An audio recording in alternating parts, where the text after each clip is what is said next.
Hello friends, मैं doctor नीलम आपका अपने चैनल स्टडी एंड रिसर्च में स्वागत करती हूँ। फ्रेंड्स, अभी जो सीरीज़ चल रही है वो चल रही है प्रैक्टिस सेट सी, जिसमें कि हम सॉल्व करते हैं 50 क्वेश्चंस हिस्ट्री के। तो एमसीक्यूज़ के माध्यम से हम इसमें अपनी प्रिपरेशन कर रहे हैं। और जो न्यू व्यूवर हैं उनको मैं जानकारी दे दूँ कि इसके पहले हमने प्रैक्टिस सेट ए किया था और उसके बाद हमने प्रैक्टिस सेट बी भी किया है। प्रैक्टिस सेट ए में काफ़ी कुछ एनटीए यूजीसी नेट के को ओल्ड पेपर से क्रिएट करके वो एमसीक्यूज़ की सीरीज़ मैंने बनाई है। और प्रैक्टिस सेट बी में हमने टॉपिक वाइज हिस्ट्री की स्टडी की है और इस समय हम 50 क्वेश्चंस के टारगेट को लेकर चल रहे हैं।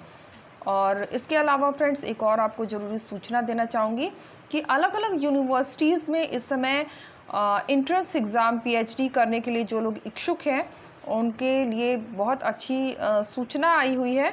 तो कई यूनिवर्सिटीज़ में पीएचडी इंट्रेंस एग्ज़ाम के फॉर्म फिल हो रहे हैं।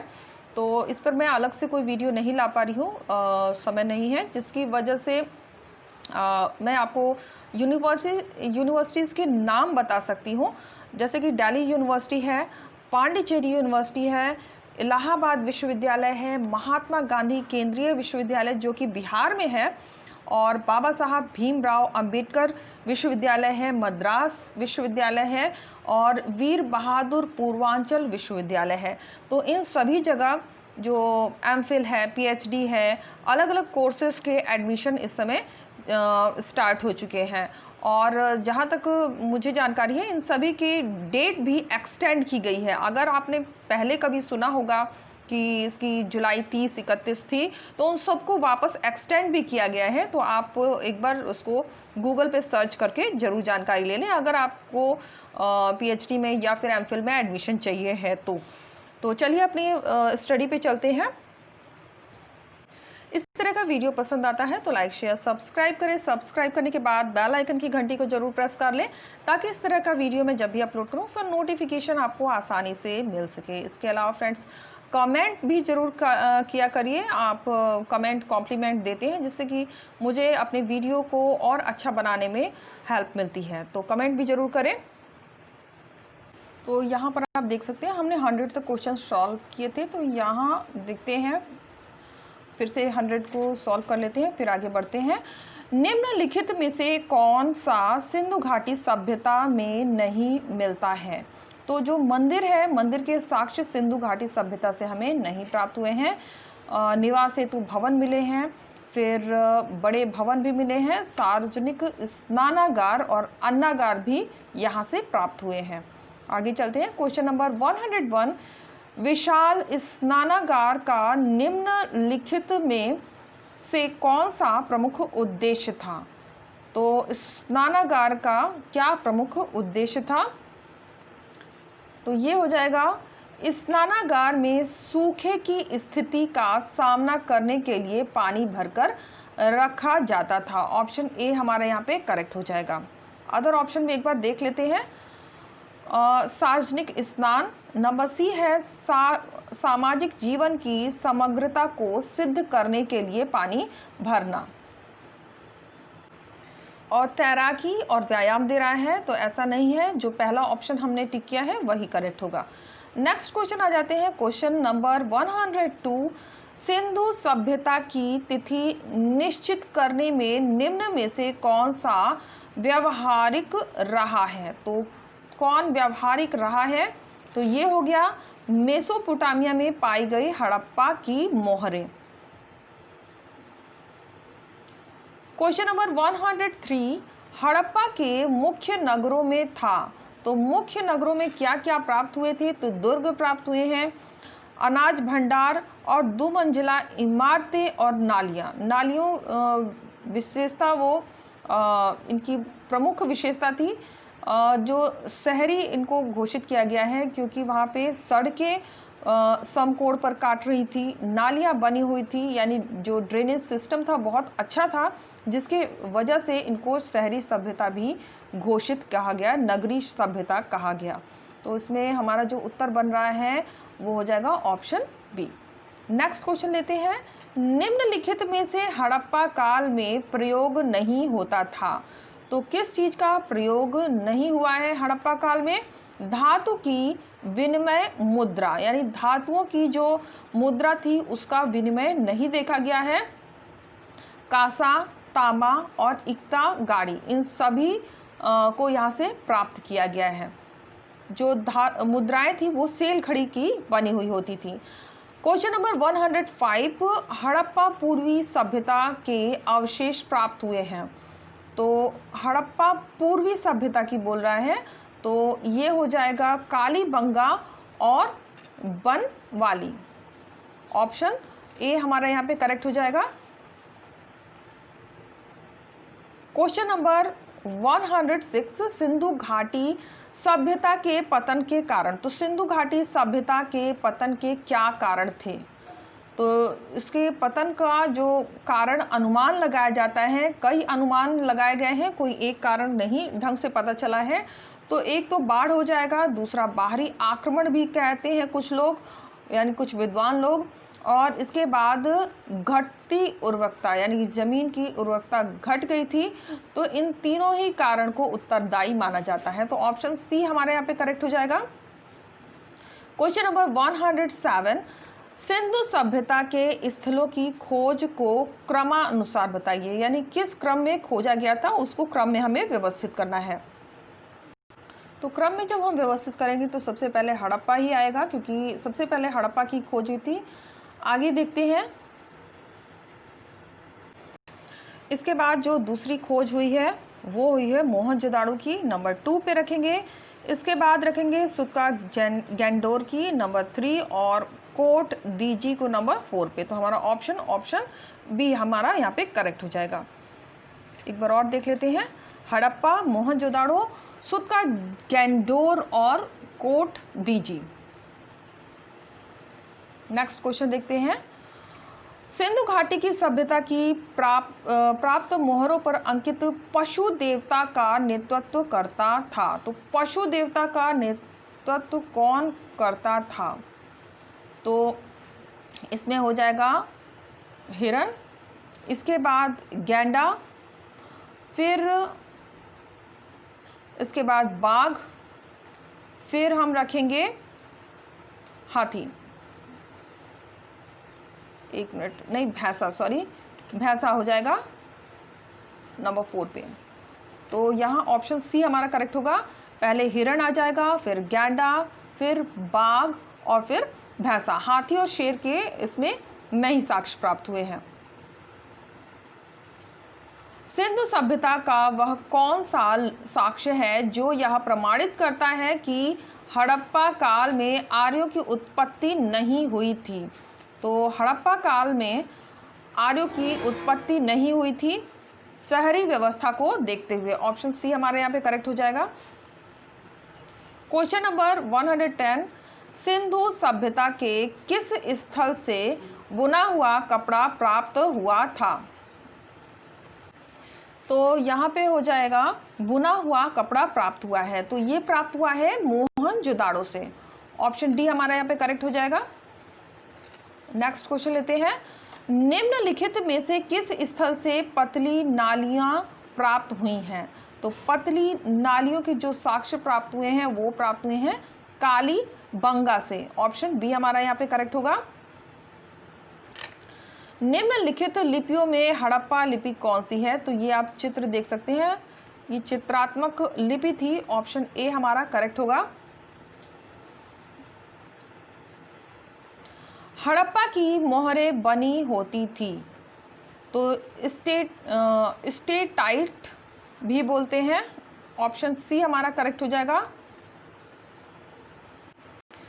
क्वेश्चन नंबर 114, नृत्य करती हुई नारी की कांस्य मूर्ति सिंधु सभ्यता में किस स्थान से प्राप्त हुई? तो ये प्राप्त हुई है मोहनजोदाड़ो से। ये बहुत इंपॉर्टेंट है और बहुत रिपीट होने वाला क्वेश्चन है। क्वेश्चन नंबर 115, सिंधु सभ्यता का सर्वाधिक महत्वपूर्ण गुण? तो नगर योजना थी।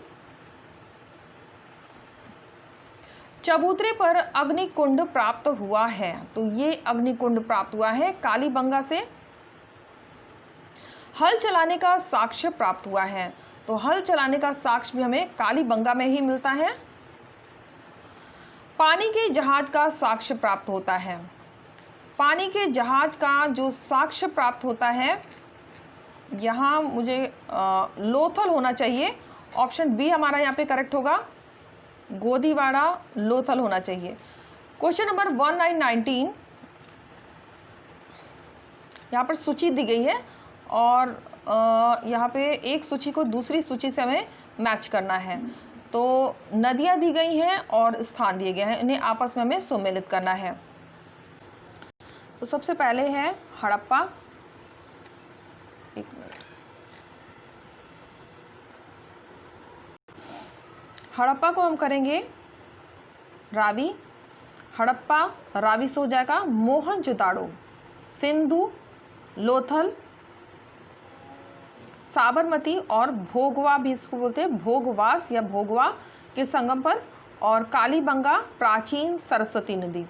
तो इस तरह से मैच कर लेंगे।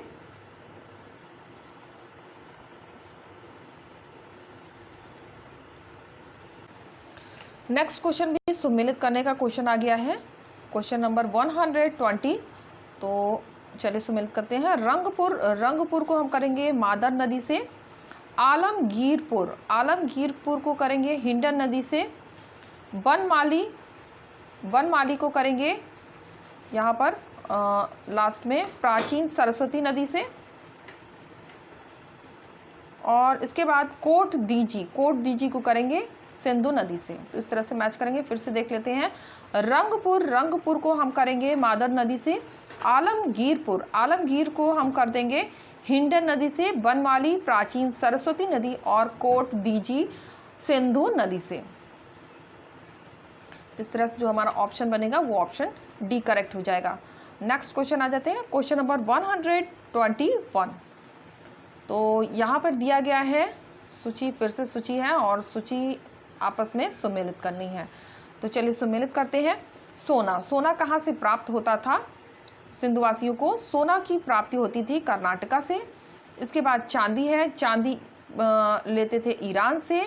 तांबा को प्राप्त करते थे राजस्थान से। और टिन की प्राप्ति होती थी अफगानिस्तान से। फिर से देखते हैं। सोना कर्नाटका, चांदी ईरान, तांबा राजस्थान और टिन की प्राप्ति होती थी अफगानिस्तान से। तो हमारा ऑप्शन सी यहाँ पे करेक्ट हो जाएगा। नेक्स्ट क्वेश्चन है, सिंधु काल में विदेश में आयात की जाने वाली वस्तुओं को सम्मिलित कीजिए। तो विदेश से आयात की जाने वाली वस्तुओं, ये थी विदेश की आयात करने वाली वस्तुएं और यहाँ पर कहाँ से प्राप्ति होती थी? तो शीशा प्राप्त होता था राजस्थान। और इसके बाद गोमेद प्राप्त होता था सौराष्ट्र से। और मार्ण, ये हो जाएगा मार्ण, ये प्राप्ति होती थी महाराष्ट्र से। और फिरोजा होता था ईरान से। तो हमारा ऑप्शन ए करेक्ट हो जाएगा।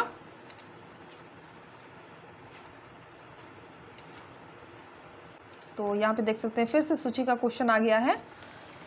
चलिए सॉल्व करते हैं। सबसे पहले है बाड़ा को हम करेंगे पंजाब से। इसके बाद मालपड़ को करेंगे गुजरात से।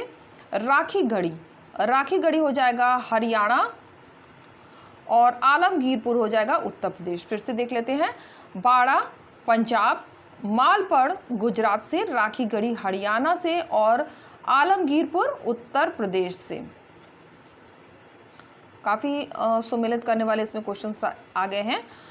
और फिर से सम्मिलित करने का क्वेश्चन है संघोल को हम करेंगे पंजाब से। डाबरकोट को करेंगे बलूचिस्तान से। कालीबंगा को करेंगे राजस्थान से। मीता थल को हम करेंगे हरियाणा से। क्वेश्चन नंबर 125 और यहाँ पे भी सम्मिलित करना है। रोपड़ कहाँ पर है? रोपड़ है पंजाब में। रंगपुर हो जाएगा गुजरात में। बनमाली हो जाएगा हरियाणा और डाबरकोट बलूचिस्तान में। तो यहाँ पे हमने 25 क्वेश्चन कंप्लीट कर लिए हैं। और अब चलकर हम देखते हैं जो मैंने कल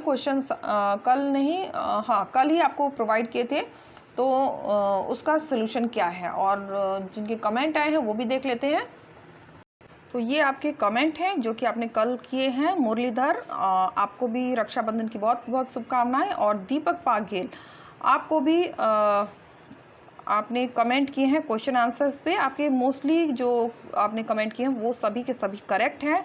और पवन कुमार, आपका कमेंट अभी अभी आया है, तो अभी मैं देख नहीं पाई हूँ। आप मैच करिए, मैं अभी आपको प्रोवाइड करने वाली हूँ आंसर्स। तो चलिए देख लेते हैं क्या है सही उत्तर। तो चलिए जान लेते हैं। और आप लोगों को बहुत बहुत धन्यवाद कमेंट करके उत्तर देने के लिए। मैं क्वेश्चन इसीलिए देती हूँ आपको कि ताकि मुझे पता चल सके कि आपको पढ़ने में कितना इंटरेस्ट है। तो ज़रूर कमेंट करके मुझे उत्तर दीजिए। तो चलिए देख लेते हैं यहाँ से उत्तर। कल हमने 25 तक सॉल्व किए थे। 25 का जो आंसर था वो था आषाढ़ जुलाई। आगे देखते हैं क्वेश्चन नंबर 26। मौर्यों के प्रशासनिक अधिकारियों को किस सामान्य नाम से पुकारा जाता था? तो जिस सामान्य नाम से पुकारा जाता था वो था अमात्य। ऑप्शन सी हमारा यहाँ पे करेक्ट हो जाएगा। फिर आ जाता है क्वेश्चन नंबर 27। 5 प्रमुख मौर्य प्रांतों को उनकी राजधानियों के साथ सम्मिलित कीजिए। तो यहाँ पे राजधानियाँ दी गई हैं, उन्हें आपस में हमें सम्मिलित करना है। तो सबसे पहले उत्तर पंथ, उत्तरी प्रांत को हम करेंगे तक्षशिला से। फिर आवंती को करेंगे हम उज्जैन से। दक्षिण पंथ हो जाएगा सुवर्णगिरी। प्राच्य पूर्व प्रांत तोसाली। और मध्य केंद्रीय प्रांत करेंगे पाटलिपुत्र से। नेक्स्ट क्वेश्चन देखते हैं, क्वेश्चन नंबर 28। ब्राह्मण ग्रंथ चंद्रगुप्त मौर्य को शूद्र अथवा निम्न कुल का लिखते हैं। सही है। और रीजन दे रहा है बौद्ध और जैन ग्रंथ चंद्रगुप्त मौर्य को क्षत्रिय लिखते हैं। ये भी करेक्ट है, लेकिन व्याख्या नहीं दे रहा है, इसलिए हमारा जो आंसर बनेगा वो बन जाएगा पी आर। दोनों सही है लेकिन इसे सही व्याख्या नहीं दे रहे। ऑप्शन बी हमारा यहाँ पे करेक्ट हो जाएगा। Question number 29। जनपद स्तर पर मौर्य अधिकारी का सही अवरोही क्रम था। तो जो अवरोही क्रम है वो क्या हो जाएगा? इसमें जो हमारा उत्तर बनेगा वो बन जाएगा ऑप्शन डी, प्रादेशिक, रज्जुक और युक्ति।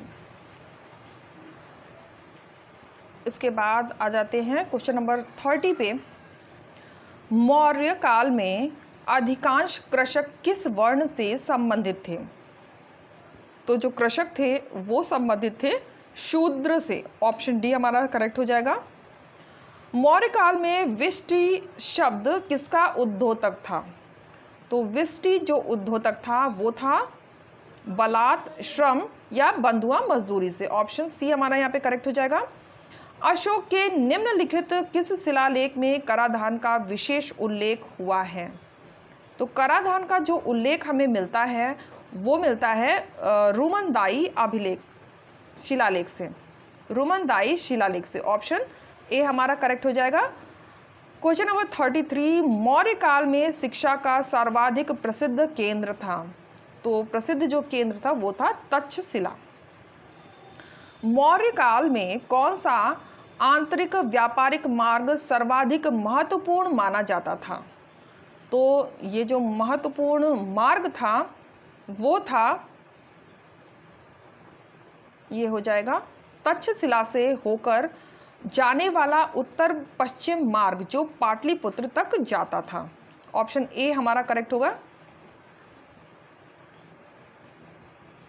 नेक्स्ट क्वेश्चन लेते हैं, क्वेश्चन नंबर 35। मौर्य काल में उत्कृष्ट कृति थी। तो मौर्य काल की जो उत्कृष्ट कृति मानी जाती है वो हो जाएगी स्तूप। ऑप्शन ए हमारा यहाँ पे करेक्ट होगा। Question number 36। मुद्रा का प्रयोग किस प्रयोजन के लिए नहीं किया जाता था? तो कर के लिए प्रयोग नहीं होता था मुद्रा का। ऑप्शन सी हमारा यहाँ पे करेक्ट होगा। क्वेश्चन नंबर 37 पे आ जाते हैं। मौर्य काल में सिक्कों को ढालने हेतु किस धातु का प्रयोग होता था? तो जो धातु का प्रयोग होता था वो था चांदी, तांबा।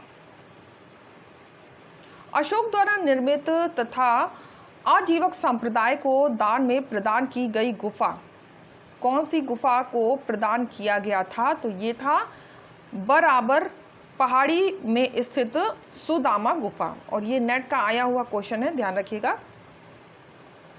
और जो न्यू व्यूअर है उनको जानकारी दे दूं कि मैंने ओल्ड पेपर पहले ही सॉल्व करा दिए हैं। अगर आपने ओल्ड पेपर की स्टडी नहीं की है तो डिस्क्रिप्शन बॉक्स में जाएं। हिस्ट्री के ओल्ड पेपर 3 पार्ट्स में आपको मिलेंगे। अलग अलग प्लेलिस्ट क्रिएट किया गया है। प्राचीन इतिहास अलग और मध्यकालीन इतिहास का अलग और आपको आधुनिक इतिहास का अलग मिलेगा। तो उसमें आपको कंप्लीट स्टडी मिल जाएगी हिस्ट्री की, हिस्ट्री पेपर्स की। क्वेश्चन नंबर 39, अशोक के स्तंभ में एक सर्वाधिक सौष्ठ पूर्ण एवं भव्य स्तंभ कहाँ से प्राप्त है? तो ये प्राप्त होता है लौड़िया नंदनगढ़ से। ऑप्शन ए हमारा करेक्ट हो जाएगा।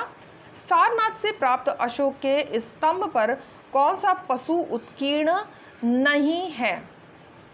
तो इसमें से कौन सा पशु उत्कीर्ण नहीं पाया गया है? तो वो था हिरण। कुबड़ वाला वृष, हाथी और अश्व यहाँ पे पाए गए हैं।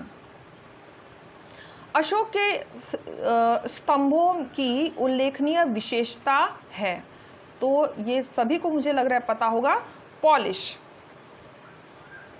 इस पर पॉलिश किए हुए थे। क्वेश्चन नंबर 42, शिलालेखों में उल्लिखित अशोक का एकमात्र पुत्र कौन था? तो वो था तीवर।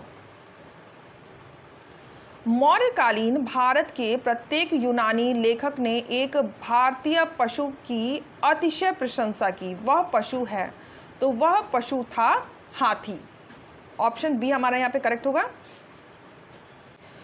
नेक्स्ट क्वेश्चन पर आ जाते हैं। क्वेश्चन नंबर 44, मौर्यकालीन प्रधान सिक्का जिसे रुपया रूप भी कहते हैं वस्तुतः था, तो वस्तुतः यह क्या था? ये था पर्ण। ऑप्शन सी हमारा यहाँ पे करेक्ट होगा। क्वेश्चन नंबर 45, मौर्य साम्राज्य के पतन का कारण अशोक की धार्मिक नीति तथा ब्राह्मण विरोधी नीति थी, यह कथन किस इतिहासकार का है? तो ये कथन किस इतिहासकार के द्वारा दिया गया है? तो ये दिया गया है हरप्रसाद शास्त्री के द्वारा।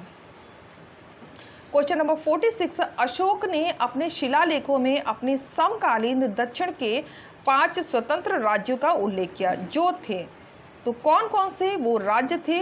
वो थे चोल, पांड्य, सतीय पुत्र, केरल पुत्र और ताम्रपणि। अंतिम मौर्य शासक था, तो मौर्यों का जो अंतिम शासक हुआ है वो कौन था? वो था बृहदत्त। ऑप्शन ए हमारा करेक्ट हो जाएगा। अंतिम मौर्य शासक की हत्या करने वाला मौर्य सेनापति था, तो कौन सेनापति था जिसने अंतिम मौर्य शासक की हत्या कर दी थी? पुष्यमित्र शुंग।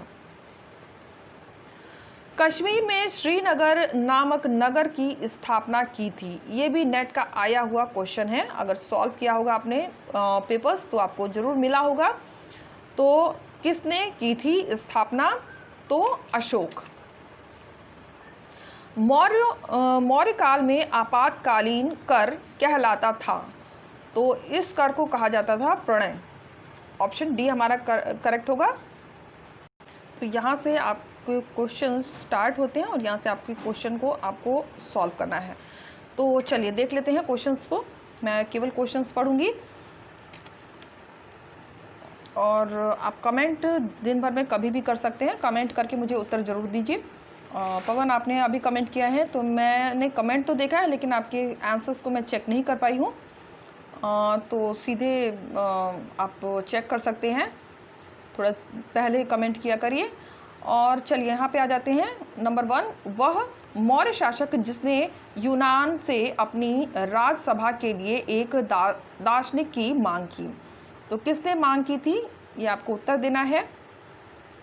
फिर निम्नलिखित में से कौन से स्थल की पहचान मौर्य के एक प्रशासनिक केंद्र समापा से की जा सकती है? नेक्स्ट क्वेश्चन है, महावंश के अनुसार तृतीय बौद्ध संगति के पश्चात हिमालय क्षेत्र में कौन गया था? पाटलिपुत्र के अशोका राम विहार में आयोजित तृतीय बौद्ध संगति की अध्यक्षता किसने की? बौद्ध संगति को तो आप जरूर ध्यान रखिए, क्योंकि इसमें से काफ़ी क्वेश्चंस बनते रहते हैं। तो 4 संगति हुई थी, चारों को ही लर्न रखिए। फिर क्वेश्चन नंबर 5, नीचे दिए गए वाक्य कथन और कारण का क्वेश्चन है। तो कथन कहता है, मौर्य साम्राज्य का पतन अशोक के बाद हो गया। और कारण दे रहा है, अशोक ने धम्म विजय की नीति का अनुसरण किया और अपनी सेना विघटित कर दी। तो इसमें से आपको उत्तर देना है। आप स्क्रीन पॉज करके भी इसके ऑप्शंस को देख सकते हैं। निम्नलिखित अभिलेखों में से किसमें चंद्रगुप्त मौर्य एवं अशोक दोनों के नामों का उल्लेख मिलता है? नेक्स्ट है, श्रीलंका में बौद्ध धर्म का प्रचार करने वाले महेंद्र ने किस बौद्ध ग्रंथ का अध्ययन किया? नेक्स्ट है, पत्थर को चमकाने की कला ऐसी पूर्णता तक पहुंच गई कि इसके लिए आधुनिक क्षमता से परे लुप्त कला हो जाने की बात कही जाती है। स्मिथ ने यह टिप्पणी किसकी कला के विषय में कहा है? जेम्स प्रिंसप द्वारा अशोक के अभिलेख का अर्थ निकालने के सूत्र द्विभाषीय प्रलेख से मिले जो संबद्ध है। तो किससे संबद्ध है? कौटिल्य का अर्थशास्त्र लिखा गया था।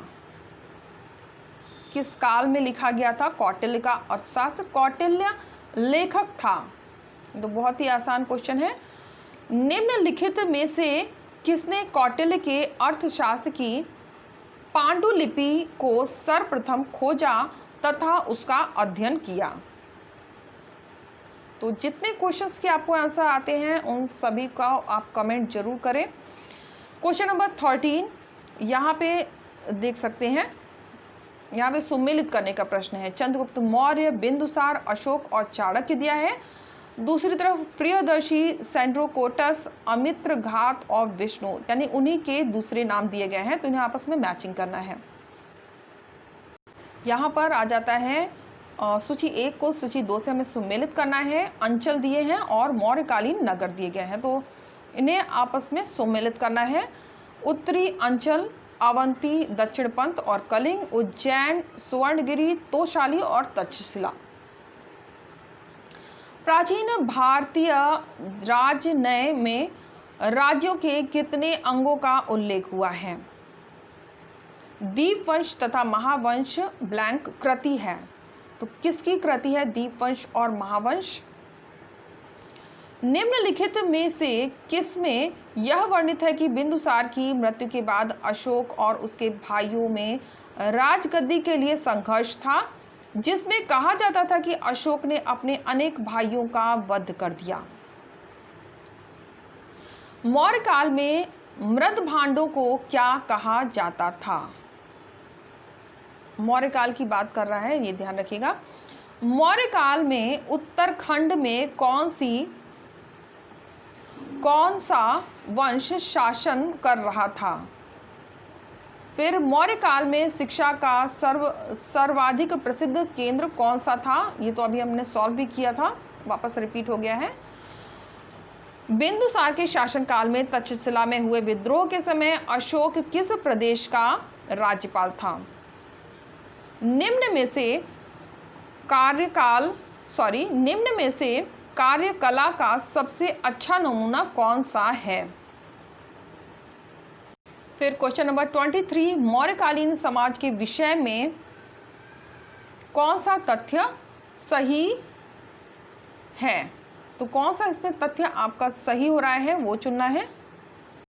क्वेश्चन नंबर 25, निम्न में से कौन से मौर्य काल की भौतिक संस्कृति के आधार थे? तो कौन से संस्कृति के आधार बने थे? लोहे का अत्यधिक प्रयोग, आघात सिक्कों का बाहुमूल्य, उत्तर काले पॉलिश वाले मृद भांड की प्रचुरता, पकी हुई ईंटों का प्रयोग और वलय कूपों का प्रयोग। तो इसमें से उत्तर चूज करना है। तो यहीं तक रहने देते हैं। एक क्वेश्चन मैंने छोड़ दिया है क्योंकि उस तरह के क्वेश्चंस अभी नेट में नहीं आ रहे हैं। तो फ्रेंड्स हम आ गए हैं अपनी प्लेलिस्ट में। अगर आप न्यू व्यूवर हैं तो आप प्लेलिस्ट में जाकर बहुत सारे वीडियोस देख सकते हैं। मैं आपको प्लेलिस्ट दिखा देती हूँ। अगर आप हिस्ट्री से किसी एग्ज़ाम की तैयारी कर रहे हैं तो आप के लिए यहाँ पर बहुत सारे ओल्ड पेपर मिल जाएंगे। CTET के ओल्ड पेपर मिल जाएंगे, PGT TGT के ओल्ड पेपर मिल जाएंगे। इसके अलावा जैसा कि मैंने बताया कि आपके कमेंट आए थे PhD में एडमिशन के लिए, तो आपको मैंने जानकारी दी थी कि अगर आपके MA में अगर आप अनरिजर्व कैटेगरी में हैं तो 55% है, तो आप इंट्रेंस एग्ज़ाम में जो यूनिवर्सिटीज़ से निकल रहे हैं, अलग अलग यूनिवर्सिटीज़ से, वहाँ फिल कर सकते हैं। और अगर आप रिज़र्व में हैं, रिज़र्व कैंडिडेट हैं, तो 50% मैक्सिमम होने चाहिए MA में, तो आप भी फॉर्म फिल कर सकते हैं। तो अपने सब्जेक्ट ज़रूर चेक करिए। और अगर इच्छा है PhD आगे करने की, MPhil करने की, तो आप इन साइट्स पे जाकर आप देख सकते हैं। मैंने स्टार्टिंग में आपको जानकारी दे दी है किन किन यूनिवर्सिटीज़ में एडमिशन्स प्रोसेस चल रहे हैं और इनके इंट्रेंस एग्ज़ाम आप देकर इसमें एंट्री ले सकते हैं। तो सभी की डेट मोस्टली एक्सटेंड कर दी गई है, नहीं तो जुलाई के एंड में ही ये सब लास्ट डेट थी, लेकिन फिर से एक्सटेंड करके उसे अगस्त में कर दिया गया है। तो ज़रूर चेक करें। तो उम्मीद है आपको वीडियो पसंद आएगा। वीडियो पसंद आता है तो लाइक शेयर सब्सक्राइब करें। सब्सक्राइब करने के बाद बेल आइकन की घंटी को जरूर प्रेस कर लें ताकि इस तरह का वीडियो मैं जब भी अपलोड करूं उसका नोटिफिकेशन आपको आसानी से मिल सके। Okay friends, take care and bye bye.